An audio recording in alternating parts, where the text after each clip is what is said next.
After being sworn in as the least popular president in modern times, Donald Trump's approval ratings have continued to slide downward amid a constant stream of self-created scandals, Russian intrigues, and West Wing intra-office dramas bleeding into the press.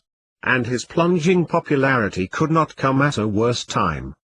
This week is likely to present the most challenges Trump has yet faced in office, as he faces testimony from FBI Director James Comey on Russian influence on the 2016 election, a hair-raising and possible calamitous vote on the House Republican bill to replace Obamacare, and the beginning of the confirmation hearing for his Supreme Court nominee, Neil Gorsuch. Gallup reported on Sunday that Trump's approval rating just hit a record low of 37%, only 60 days into his presidency. His disapproval rating is now at a record high of 58%. And while other presidents have dipped below the 40-point mark, Gallup notes that no modern president has seen their approval rating plummet so far so quickly. Barack Obama's approval rating hit 38% after over 4 years in office, as did George W. Bush's.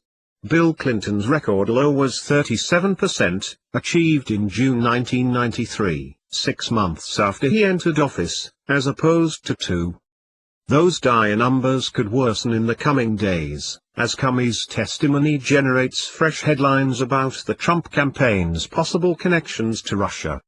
The FBI director is also expected to comment on the president's baseless claim that President Barack Obama colluded with the British government to illegally wiretap Trump Tower after the election, an accusation that even the Republican chair of the House Intelligence Committee has acknowledged is completely unfounded. Trump's falling popularity could, in turn, endanger his high-stakes push to pass Paul Ryan's controversial healthcare bill. If the bill dies in the Senate, as expected, the president could manage the rare feat of infuriating moderates, conservatives, and his own base simultaneously. It could also prove a major misuse of his already dwindling political capital, if the rebellion brewing within the Republican rank and file comes to the fore, further diminishing the power of his bully pulpit.